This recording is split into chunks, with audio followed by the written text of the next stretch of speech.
with ITM 21st. I'm happy to be with you here today as a stand-in for Michael Brohan, who is taking a couple days off. I feel kind of bad that I am spoiling the Mike and Mike show with Mike being absent and Leon standing in for him. But again, I want to welcome everyone today for our final session for the first half of the year. For those of you who have not already done so, you can download the workbook and presentation from the ITM 21st website on the Education tab. Today's session is titled Effective Life Insurance Strategies with or Without the Federal Estate Tax. We'll talk about our speaker in just a moment. I do want to take a minute and talk about our upcoming webinars after the summer break. We will have we'll be doing a presentation and participating in the Canon Financial School at University of Notre Dame, July 9th to the 15th, where we will be providing courses on unique and hard-to-value asset management. So again, for any of those of you that will be attending that, we'll look forward to seeing you there. After the summer break, we'll come back with the court's view of totally trustee and fiduciary liability. That will be Michael Brohan, and that will be again on September 14th of this fall. We follow that up with this interesting session, Artificial Intelligence in Banking and Finance. And Corey Cates, who's our Chief Information Officer, will be leading that along with Cody Kabuda, who's our Manager of Technology, and there's some pretty interesting developments there we think that you will find interesting. One special request that I do have for you is that we continue to expand this offering through ITM University. We try to provide a variety of speakers and subjects that will interest many of you, or in a number of different categories, not just our specialty, which is life insurance trust. But as we do this, we like to track our progress to make sure we're moving in the right direction. And we have done, I think the team behind this program has done an exceptional job as we have grown this to thousands of people that are receiving the invitations and hundreds of you that are signing up and registering. But I'd like to ask a special request that maybe you take our link or our next offering and forward that to 2 or 3 people that you either know in the industry or somebody maybe that you work with to continue to broaden that scope and allow us to add additional people to our distribution list. So that being said, today's session is being presented by Michael Amoya. Michael is a JD and LLM of tax, and he's a Senior Vice President of Advanced Sales and Life Product Management at Crump Life Insurance Services. I actually remembered Michael when this session was announced from a number of years ago. It's by way of really Michael Amoya and a couple of his previous associates that I met, Michael Brohan, who has now been with us since, I think, 2007. But Michael Amoya, again, is Senior Vice President of Advanced Sales, has a tremendous amount of experience in this area. He is located in Bethesda, Maryland. He's one of the largest and works with one of the largest high-end life insurance firms in the country. Michael is an attorney, as I said. He's received his LLM in taxation from Georgetown University. Michael has over 20 years experience helping in advanced planning strategies and works with advisors and high net worth individuals across the country to develop life insurance strategies that allows them to effectively use life insurance to reach their financial and estate planning goals. So we're happy today to have Michael provide his expertise on the key strategies that you can immediately bring to the table to help your clients, and allowing you to turn the tax planning discussion to effective legacy planning. So Michael, thank you for being here, and look forward to hearing your presentation today. No, thank you, and welcome everybody. Yeah, I like that intro. I might need to get that copy off. It sounds a lot better than my normal bio, which at times can get a little boring. But no, yours had a lot more excitement. So first off, appreciate it. I appreciate the opportunity again to talk on this topic. Obviously, the topic is, with or without an estate tax. So as I was putting the presentation together, of course, the question becomes, where do you start with, and why are we starting with it, and how are we going to jump into all the materials and the conversations really behind the scenes? So obviously, where is this all coming about is we had a little election last year that kind of changed the dynamics a lot. And although there was a introduction of the idea of an elimination of the estate tax last June, in the blueprint from Speaker Ryan, and specific to what they were looking to on the tax reform packages. Since that time, the president now has, not only on a running platform, but subsequently thereafter made comment about the estate tax. So I'm not going to go into the detail about tax reform in and of itself, as well as also the proposals that have been produced. Obviously, the overall goal, at least on its face, was to lower taxes. A couple points specific on the estate tax, and then we'll kind of dive in from there. So the first point was, obviously, the comment was made about the repeal of the estate tax and the GST tax. Be very clear, even if there is a repeal, there will still be a gift tax, and I get this question pretty regularly. Not because there may be a switch back to the estate tax or the gift tax, but for as many of you know on the line, there's an income tax issue. And the income tax issue is, if you didn't have a gift tax, all of a sudden you could start having people shifting assets around and canceling out gains by using up somebody else's losses. So you will have a gift tax, and we'll have a gift tax into the future. The second thing is, even if we do get a change to the rules, highly likely that there'll be another change. Another change may be is there'll be something to backstop what may be lost on our revenue side from the estate tax side. So, as an overall basis, as many of you are aware, on a 10-year basis, the number looks somewhere around $285 billion that may be lost on our revenue side. So the question is, how do you backfill that? And right now, with a tax performance kind of basis on trying to get actually to a reform, you're starting numbers almost $4 trillion. So every dollar really does count. And where they're at right now as far as getting to that point, they're still coming up woefully short. So we'll see where that ends up. We'll see how it gets there. And to the degree we get there, I think there may be a lot of conversations on how it looks, what it looks, and for how long it actually lasts. But a couple of other comments that have to kind of be there. So this is the interesting dialogue. And the interesting dialogue sometimes we get so focused on, the clients get so focused on the estate tax. So if there's an estate tax, all of a sudden clients are saying, I'm willing to do the planning. If there's no estate tax, a lot of the dialogue immediately after the election was, maybe I don't need to do the planning. Why am I going to do planning if there's no estate tax? There usually needs to be a little bit of a, pause button hit. And in that pause button, there needs to be at least a little bit of a conversation about what estate planning is all about. So frequently we say estate tax planning, but the reality is it's estate planning. And estate planning is really about the efficient transfer of one's assets to who they want, when they want, under the terms and conditions they want it transferred. The problem is there's too many inefficiencies that are there. The inefficiencies are creditors, divorcing spouses, market conditions, and yes, taxes. So the question becomes, and I've presented this to a number of clients, of let's take a step back. Let me ask you, without an estate tax,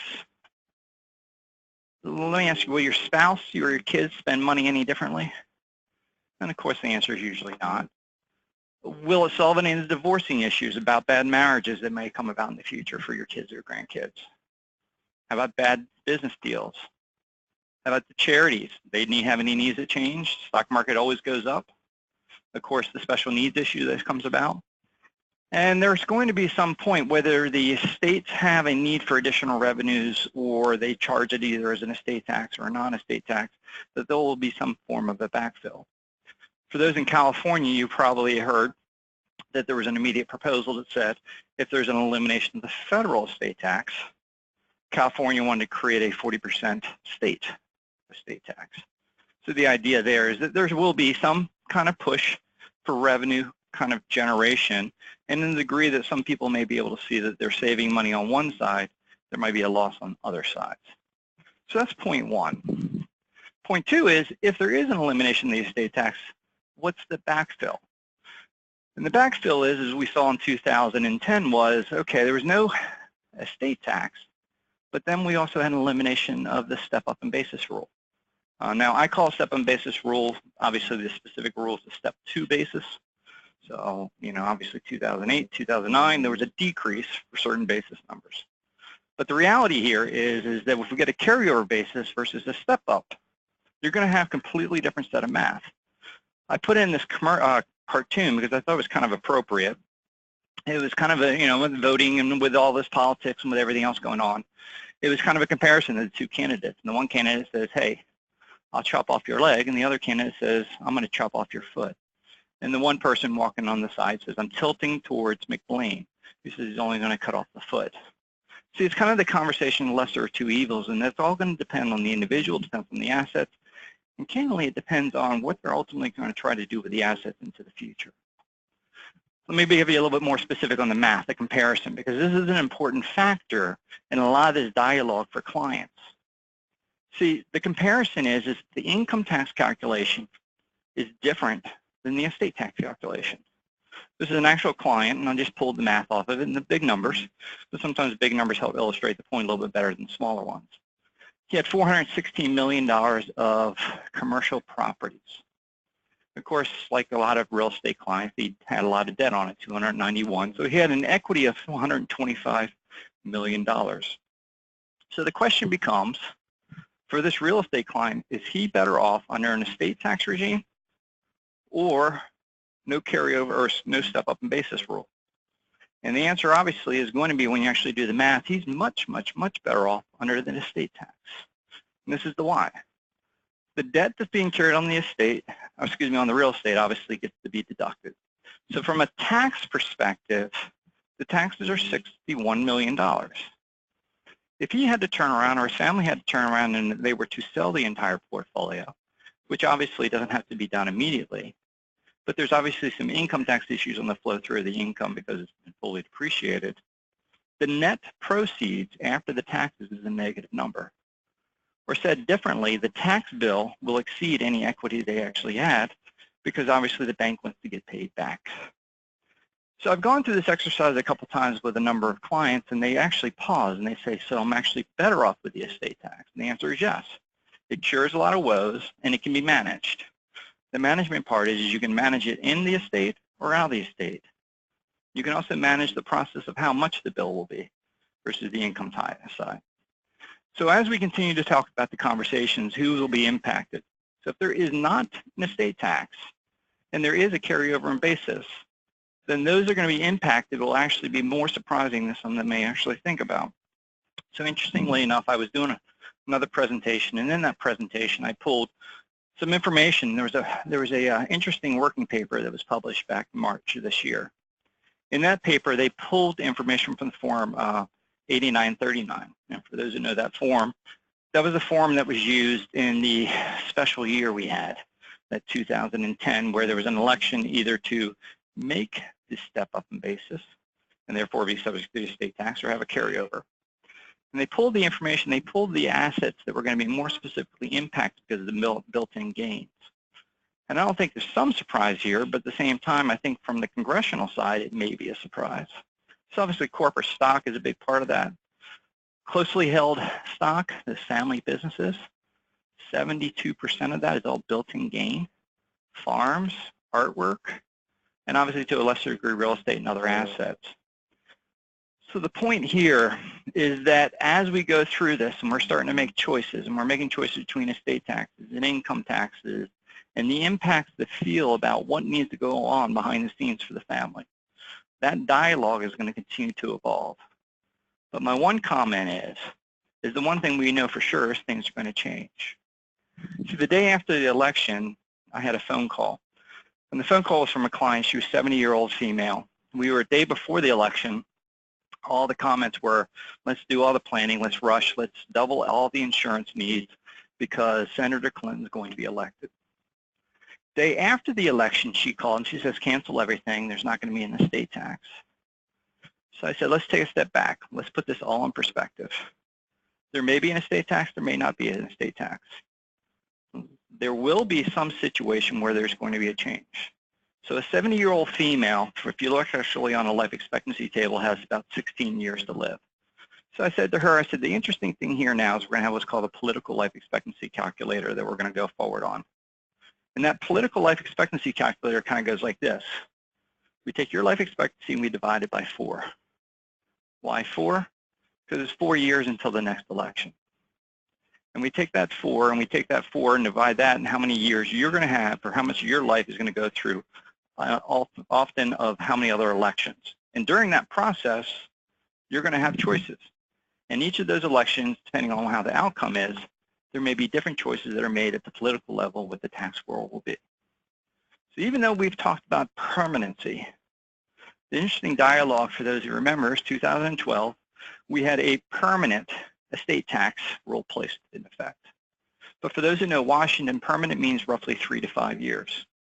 So in 3 to 5 years, we may have a different permanent set of rules. So even though there's a goal to try to get the tax reform this year, and even though they keep talking about permanency, there's probably a high reality that they're not going to make anything permanent because of a certain set of rules that are in place. I'm not going to spend a lot of time on that.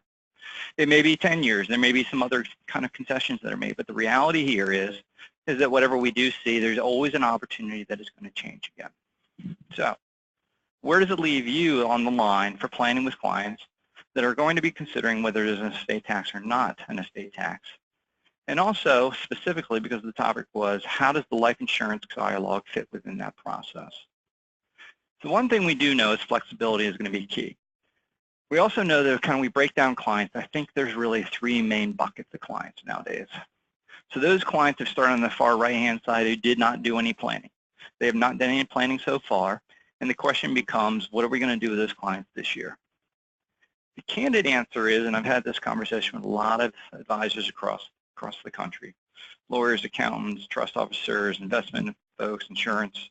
The bottom line is that they haven't done planning yet. This is definitely not going to be the time for them to do the planning now. They're going to have more excuses to do nothing than to do something. There's a middle group. There's a number of group of individuals that were in the planning process to start with, and during that, they had actually started the process, then the election happened, there was maybe a little bit of a pause. For those on the line, you probably have an experience. Now they've gotten either back involved or they've now completed everything. So it's kind of this reality check of things will change. Back to my earlier comment about the political LD. There will be another change. We just don't know when and how, but there will be another change. And the other change doesn't mean necessarily from a tax side, but those other changes, again, could be from the family, from dynamics, from whatever the rules may be into the future from the state law side. So let's take advantage of the rules as we know now. And then there's another group, and the group that's already done the planning. And candidly, they're of the opinion that we've already done it, we don't need to look at this again.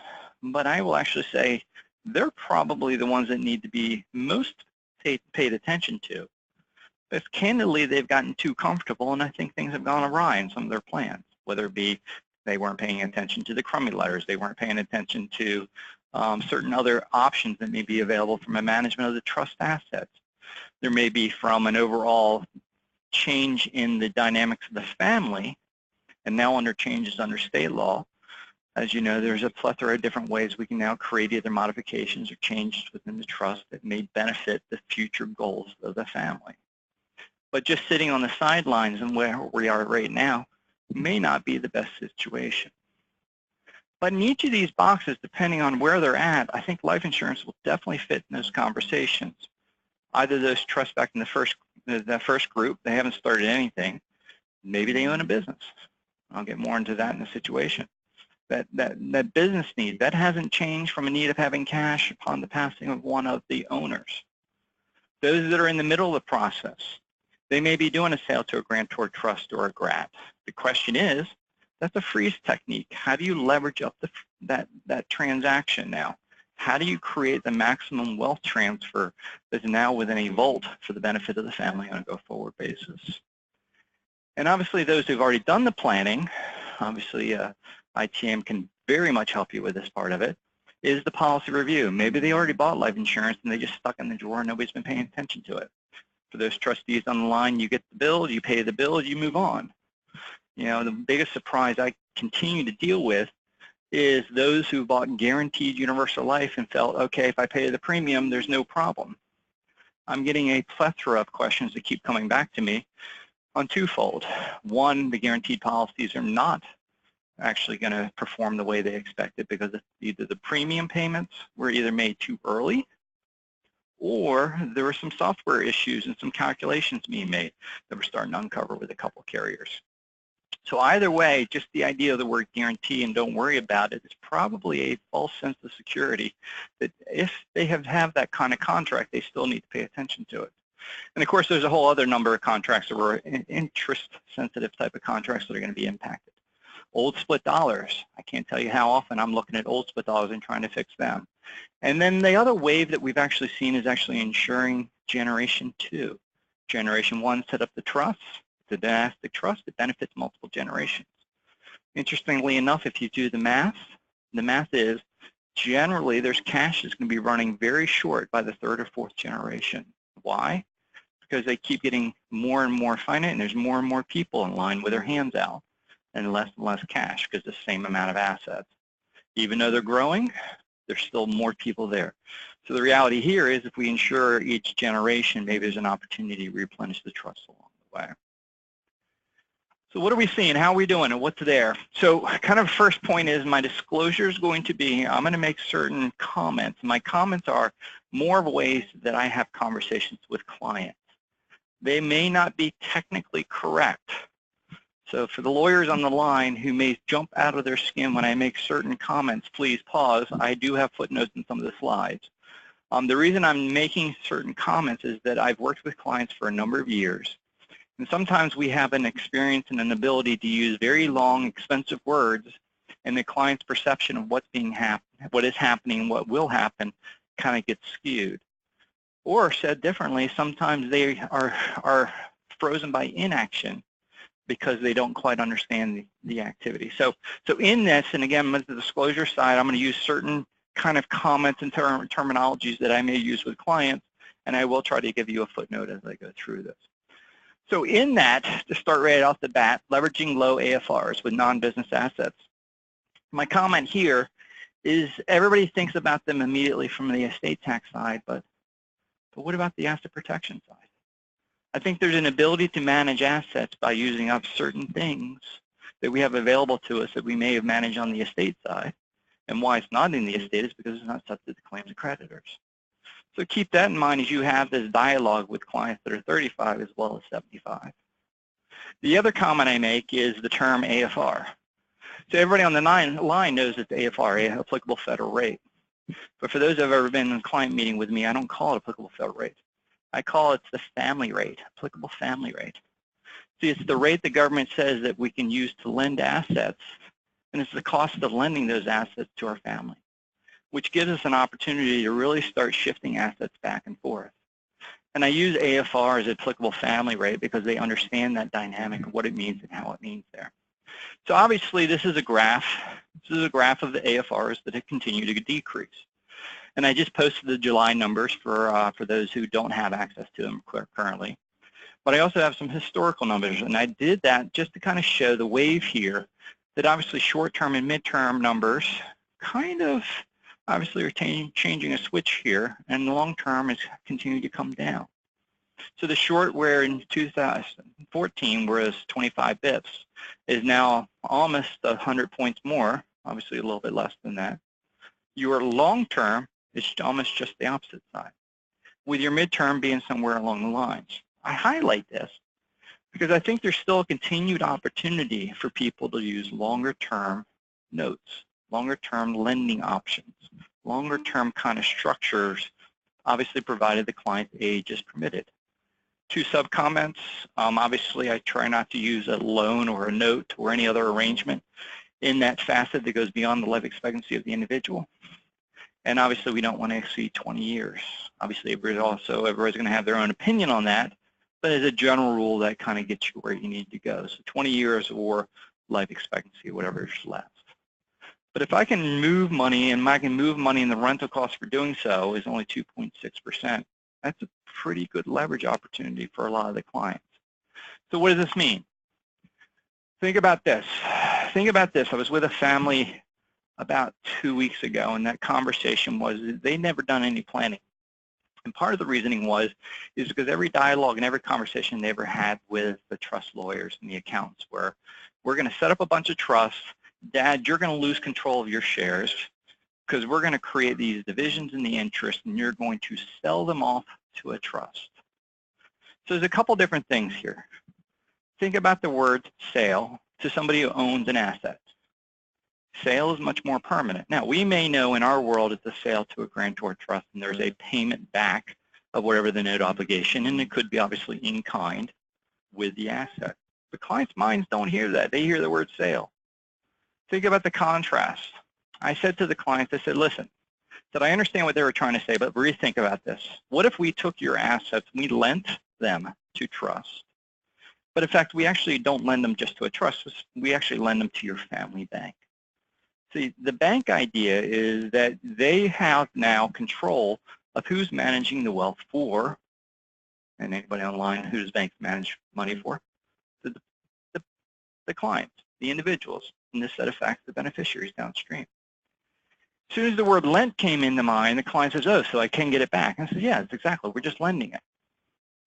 Family bank, the idea is we can direct what's there. You're kind of jump-starting this conversation. And I said, incidentally, I said, what happens if the robbers come around to a bank? What happens to the vault door? You slam it shut. If it slams shut, what happens? The assets are now behind the vault door. It's the same idea we do with certain transactions, actually, on the trust side. So I'm going to use the terminology, what if we take assets and we lend them to a family bank? We know it's a grantor trust, but for all intents and purposes, I'm just going to say we're going to lend it. Cash is obviously easy, but if it's a non-cash asset, we'll structure some way differently. We're doing this also because we don't know where the rules are going to be in the future, so we definitely don't want to have taxable gifts. They could actually go away in the future. We may not have an estate tax, but at least this allows us to transfer something, I call it with a string. So if we got to pull it back, we can pull it back. If the rules change, I want to cut the string, I cut the string. But at least the idea is that cost of that string or that rental charge for lending that asset is that applicable federal rate. It's super low. I've got ultimate flexibility in doing so.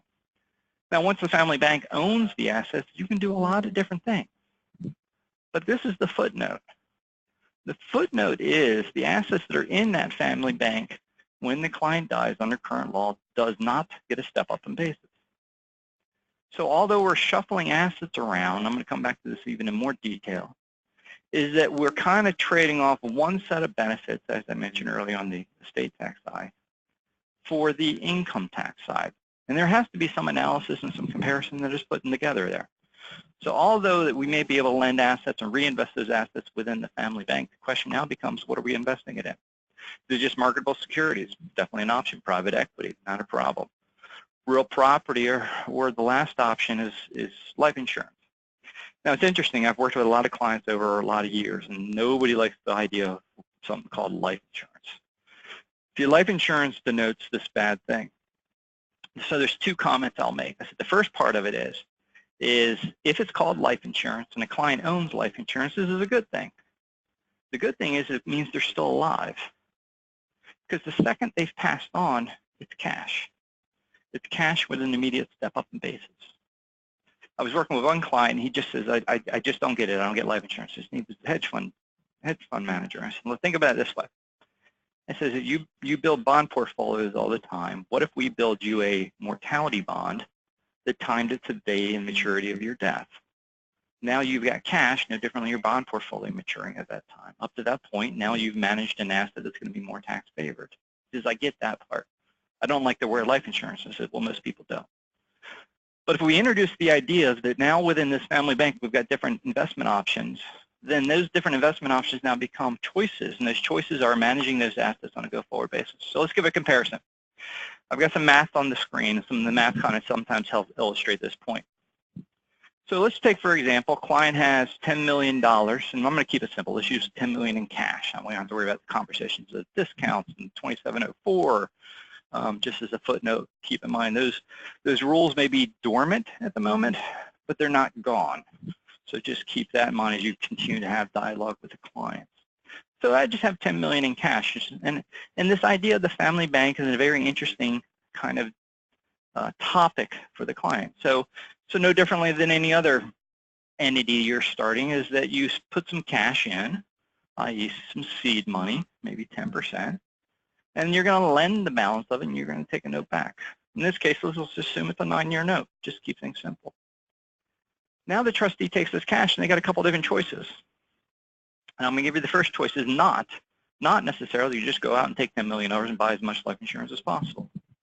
But what if they went out and bought some of the same assets that they were going to be buying inside their estate?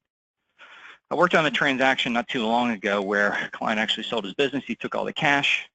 and then immediately the investment team was going to come in and go ahead and redeploy the cash immediately. In that redeployment, they were going to buy private equity, they were going to buy the different various choices of assets. The problem was then is now, after they were going to make that purchase, then they were going to call the estate tax lawyer. I said, time out. Think about this. If you now take just a quick time out and we take that, whatever that cash is, and we lend it to trust and let the trustee buy it, assuming they're acceptable assets, now where's all that growth in excess of the applicable family rate going to go?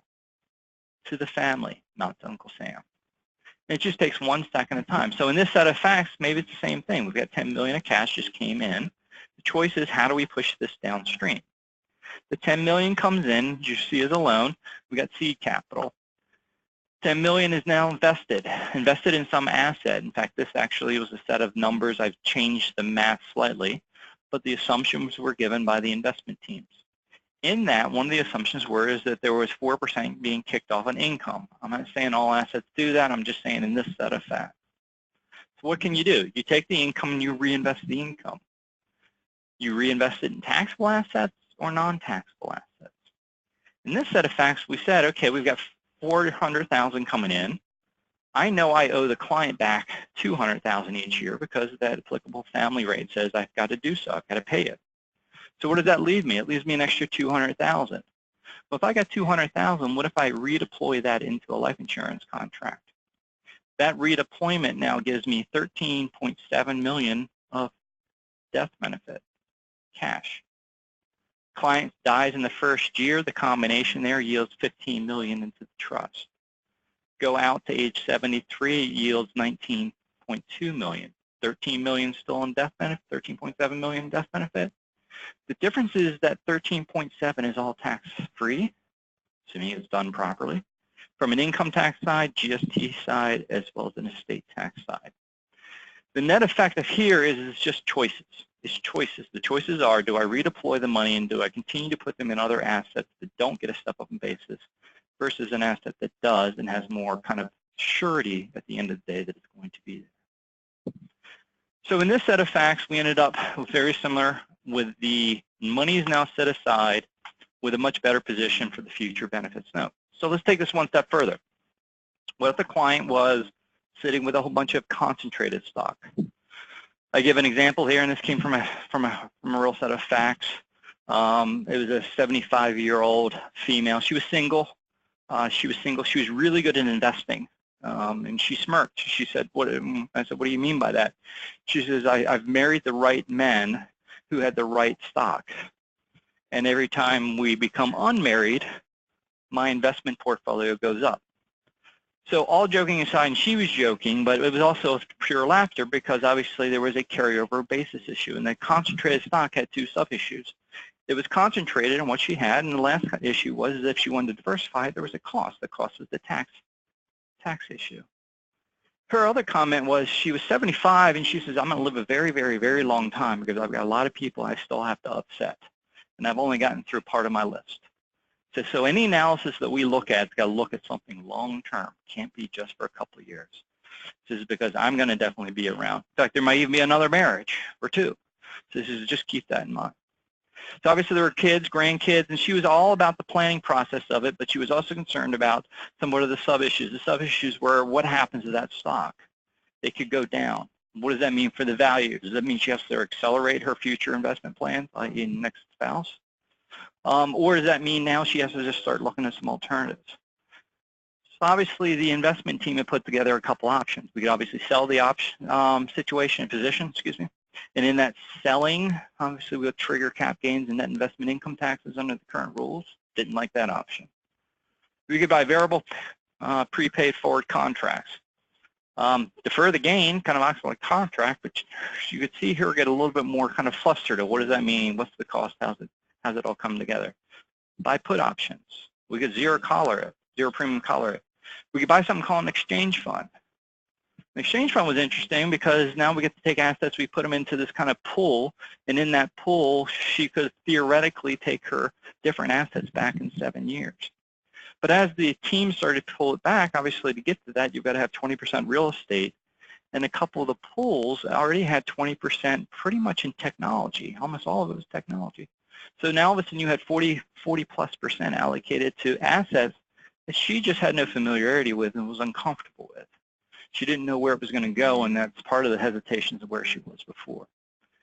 The last issue also came about of how do I start tying this into my planning needs, my goals, my long-term expectations, what I want to have transferred to the family.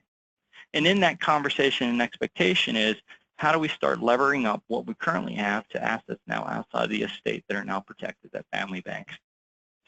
So we said, well, there's another option. The investment team says, well, we can always borrow against the portfolio. We can take a little bit of cash out each year.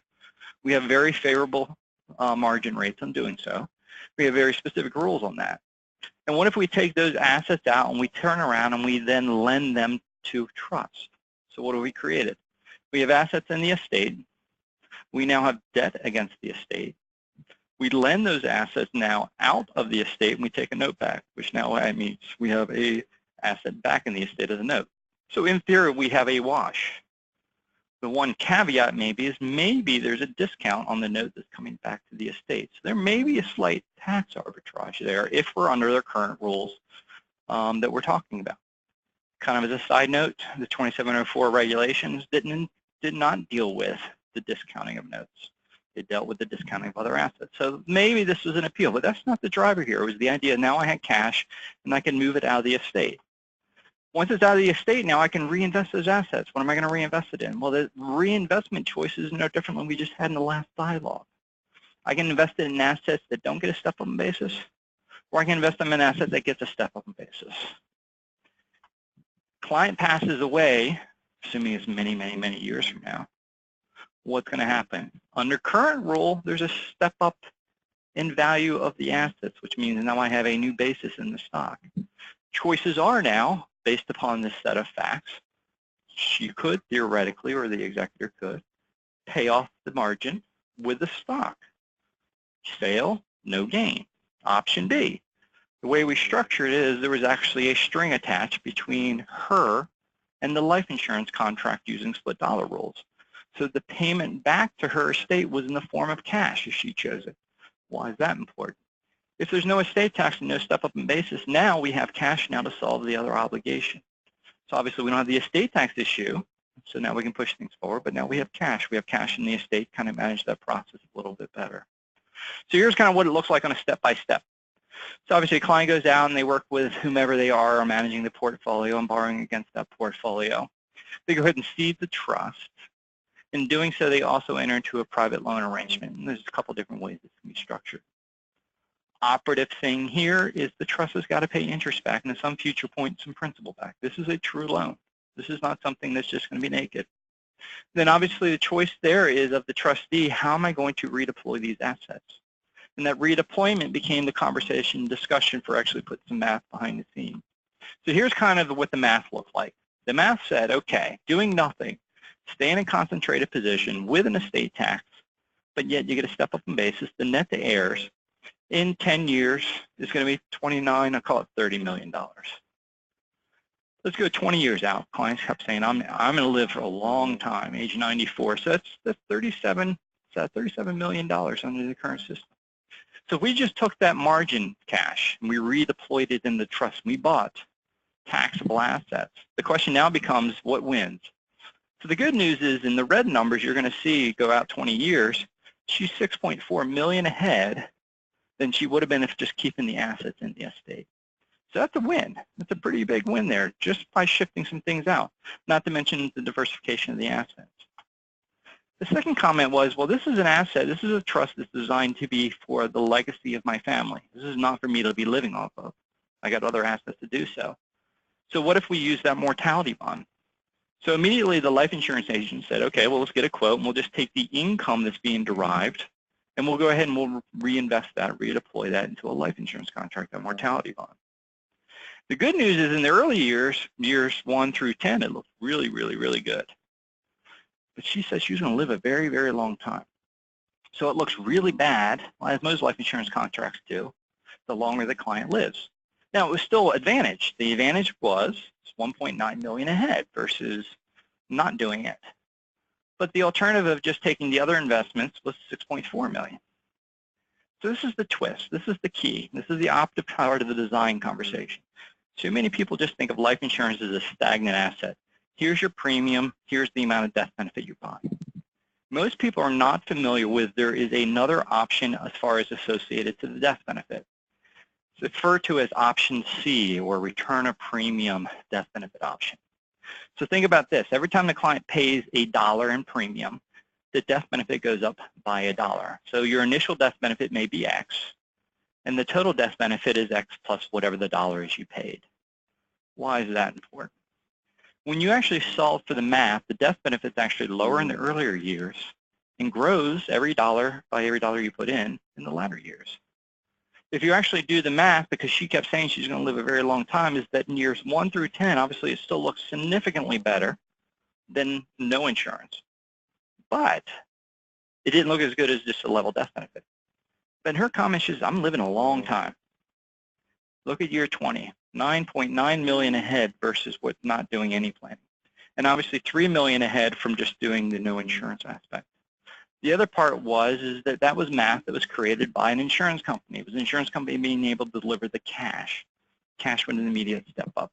So there's an immediacy there. The trustee was going to have cash to do different things, whatever the estate world was going to be looking like. So the net effect there was we put the client in a better position, and the net effect of it is we managed the income tax conversations just along the way too. So what about existing trust? What if the client already had a trust? Sure, you've never dealt with a client who said, okay, we have a trust, but unfortunately they set up the trust that wasn't exactly the terms and conditions we talked about.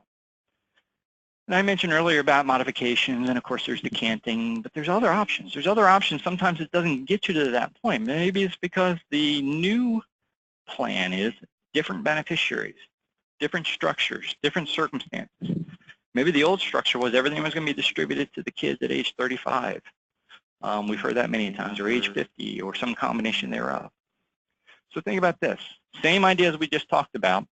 Maybe there's a concentrated stock position. Maybe it's a business unit. Maybe it's marketable securities. Obviously, assuming this is a grantor trust, and there were swap powers provided in there, then that affords us some options. Maybe we're not using margin loans. Maybe we're using loans from the client to do so. Maybe we're swapping the assets out, a little bit of cash each year for a little bit of the stock back in the estate. Why is that important? Well, that gives us a couple different things. One, it takes the stock out of the hands of the trust that we no longer want and puts cash in there. Benefit, client passes away, stuff on basis on the current rules. Two is maybe we take that cash and we lend it to another trust, a new dynastic trust terms, conditions that we want. Now what happens? That same trust now that requires distributions, even under modification, we can only push it down so forward. What are we pushing down? We're pushing down a receivable that's due back at the death at some future point. So if we use split dollar rules, we can actually use this based upon a loan for a lifetime of somebody. Remember I mentioned earlier about it, the applicable family rates, and the applicable family rates usually you'll only keep it for less than 20 years. Well, in this set of facts, we can actually use, if we use split dollar rules, a lifetime loan. The client liked the idea because now they took an asset that they thought was going to be dropping into kids' hands, because I know this is hard to believe, the client was still very much a control person, that they could put the asset back in their hands, but put cash at least there where it was before, but more importantly, lock it up on a go-forward basis. So this changes the dynamics in the same situation we talked about before, but in this set of facts, we just called it the banking and the private banking structure versus before we used the margin structure. So I get the question here often, how are we going to structure the loans? Frequently, I made comment about the term loans, and very often we're doing 9-year notes or we're doing 20-year notes or something along those lines. So that's the term. One that's not talked about very often is the demand note. And I made the last comment about the split dollar note. To the degree that we have a split dollar note, we can actually make it a lifetime note. But I'm going to bring up the demand note because it is one that's skipped over pretty regularly. The interesting thing with the demand note is if you actually compare it, and we took a comparison here of the corporate bond index versus the blended AFR, there seems to be, and there historically has been, somewhat of a spread. So if you are building out some type of asset in trust to try to arbitrage, theoretically, the applicable family rate, then maybe the demand rate may give you that option to do so because of the correlation between the two numbers. And then doing that, you may be able to also manage the math a little bit better internally. Now, demand means you're not going to get a discount in the estate on the note. It's okay. You may or may not, depending on the circumstances. The reality here, though, is you at least now have said, okay, I can manage this process on a longer period than maybe I looked at before.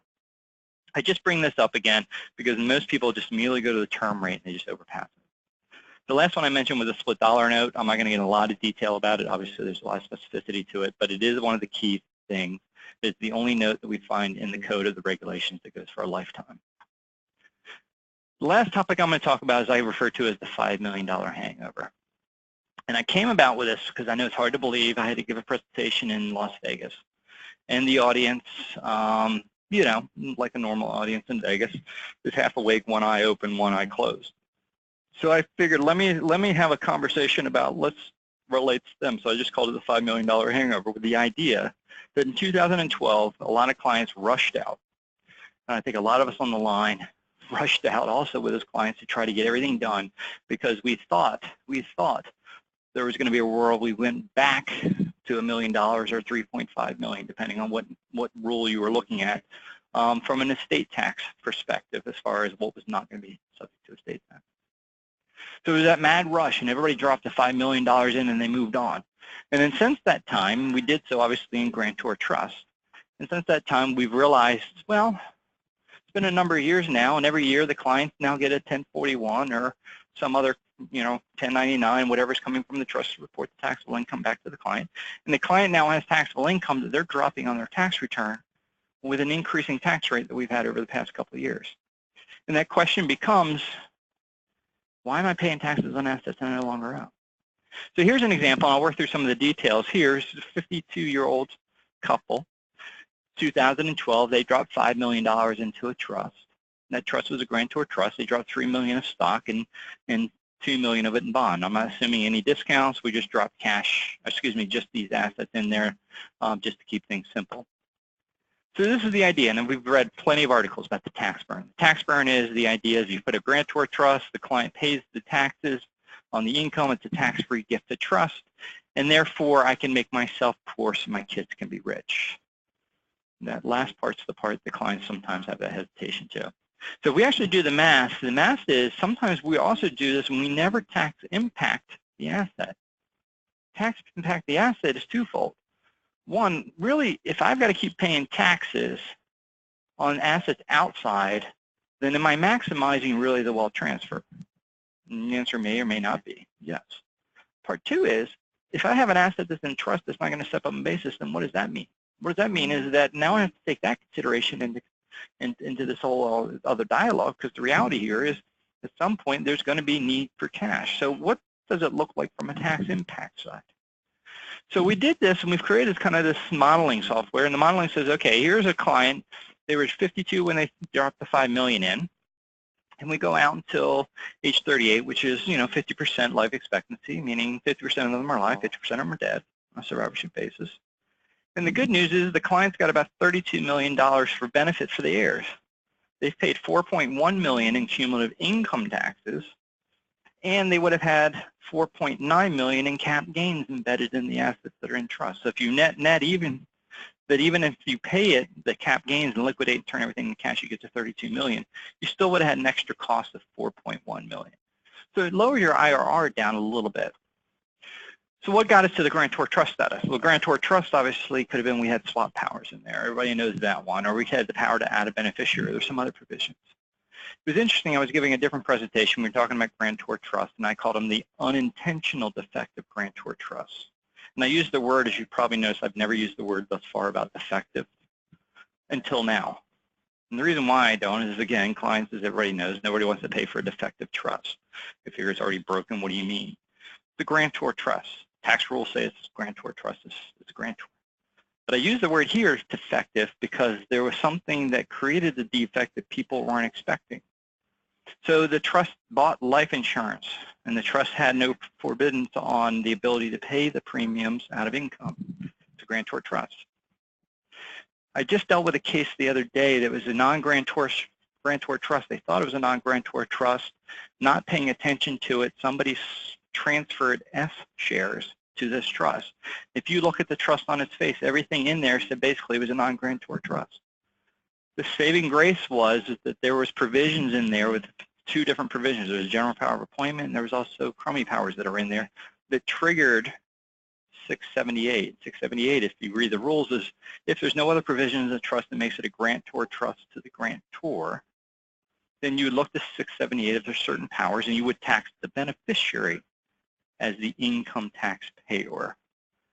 So they refer to 678 as a beneficiary to effective trust in certain circumstances. But there's many a times where people haven't paid attention to it because they put crummy powers in there, and there's other powers that actually made it an income tax trust to the beneficiary. And the good set of facts I had the other day is it saved the X election, but there may be other set of facts that may actually put it against the client's kids who were the beneficiaries they didn't want. The other one was the spousal unity rule under 672, and this came about really a lot because everybody kept talking about spousal lifetime access trust in 2012. And they forgot the issue is that when you created up this spousal access trust, and there's certain powers in there, that those powers, that grantor issue, that survives divorce. So if the wife hasn't died or the husband hasn't died, then there's still somebody who set it up is going to be paying those taxes. In the similar presentation where I said defective, I said, well, what became more interesting is there was a number of trusts that were set up that were not grantor trusts. And they were not grantor trusts, but yet we've had a change in the rules. The change in the rules were they were set up prior to 2013. And in 2013, obviously, we had a revenue ruling that said, for all intents and purposes, not only the elimination of DOMA, but that they were going to treat same-sex couples as married for federal tax purposes.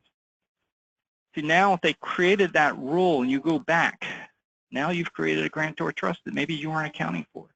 So here's your defective part. You thought you had a non-grantor trust now that was paying the taxes on the assets, but now you don't. You've got a grantor trust. So what does this mean? It means, okay, well, let's just deal with the tax reimbursement clause.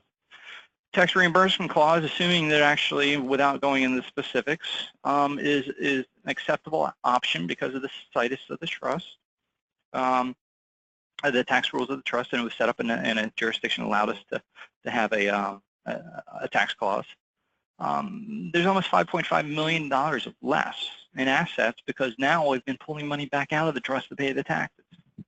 So option C, let's turn off the grantor status. Well, that may be an option, but what if you transfer negative basis property? What if there's still a sales structure outstanding? What if you want ultimate flexibility because you don't know what the estate tax is going to be in the future, and you want to make sure you have the ability to swap low basis assets for high basis assets, or vice versa? You don't know. Turning that status off and turning it back on, although it's optional, it can be done. Obviously, there's that little notice about the toggling effect that we got to watch.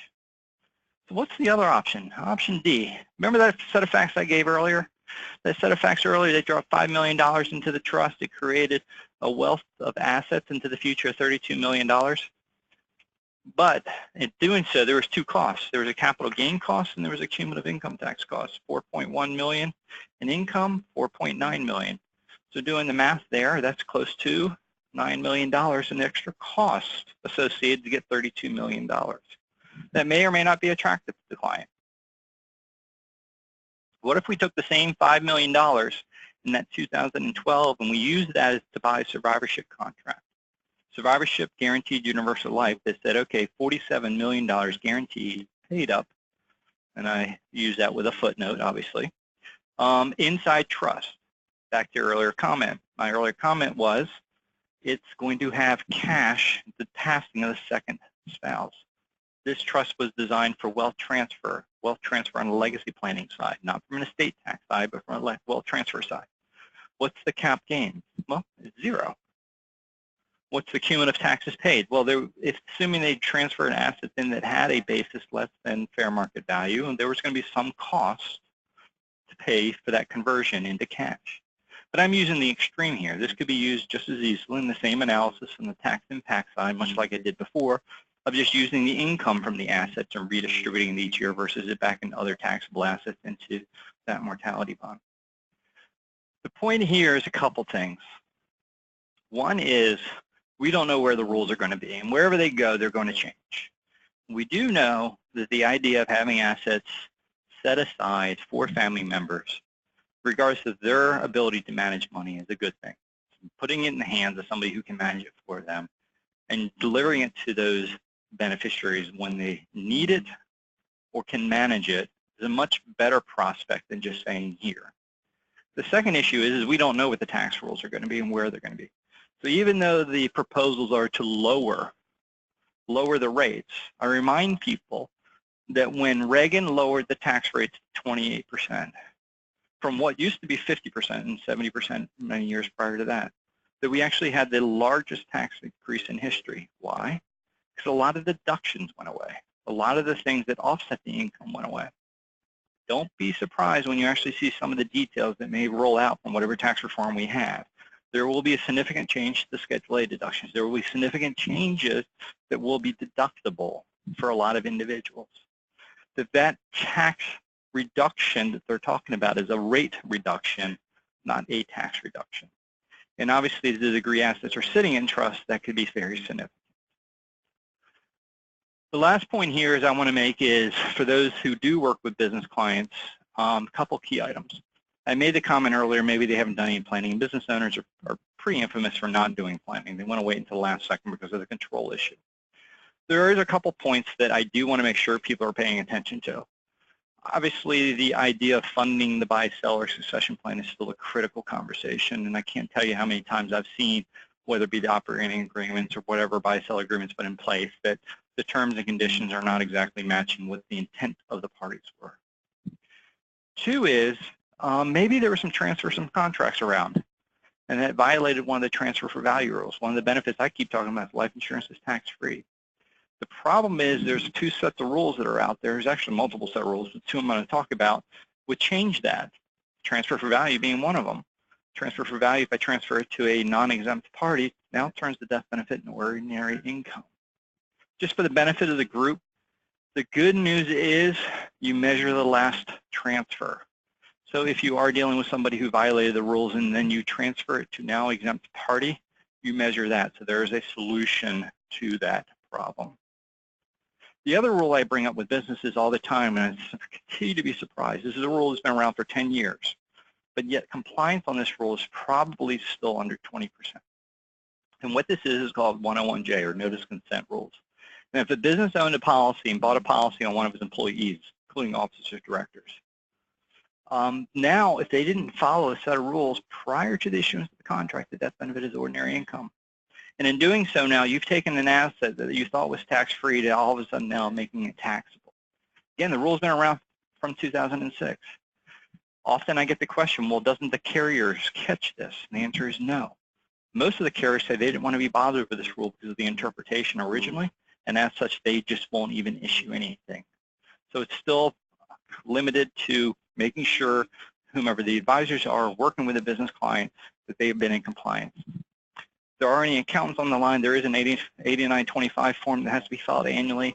The good news is if you haven't filed it, it doesn't void this 101J rule. It's just a failure of file fee.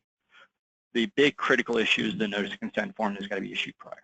And then obviously the 409 CAFE compliance, again, been around for a number of years, but it's continued to be something that people kind of wink and nod, put something in from a deferred comp side, and they haven't managed it from a go-forward basis.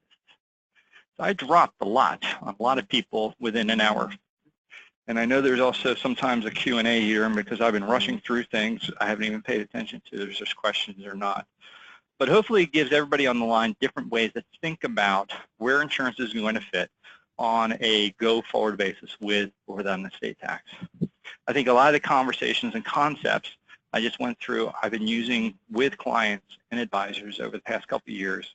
And it's just a different way of taking kind of a step back, looking at the tax impact, looking at the quality of the assets that are in trust, looking at the goals of the clients, and then on a go-forward basis on whatever the rules may be, we've got flexibility built in. So with that, I want to thank you. And again, if there are any questions, I will turn it back to whomever's going to let me know what they are. Well, great. Thank you, Michael. And if there are any questions that pop up, Chad will let us know, or we can direct those to you, and you can respond back to them individually. If anybody has any questions, feel free to plug those in or raise your hand. Again, just a quick reminder that we will resume our sessions in September 14th, and then again on October 12th, we'll be announcing some additional sessions as we come out of the summer break. Again, as a special favor, if you would let others that you know or that you work with about our sessions and give them the opportunity or the link to our website to register would be greatly appreciated. And Chad, if you're there, if there's anything else on your end, otherwise, if there are no questions, we can wrap up. And again, so let's see if there's questions. Chad, is there anything there? No questions have come in, so I think we're good. Okay. Well, great. Well, everyone enjoy the rest of your summer. Michael, I appreciate you coming on board today, and it was an outstanding session. I don't think we had 2 people fall off during your session, so people hung with us good. It was great content, and again, thanks for presenting today. No, thanks for the opportunity. Everybody have a great summer, and everybody, if there are questions, feel free to reach out. Thanks, everybody. Bye-bye.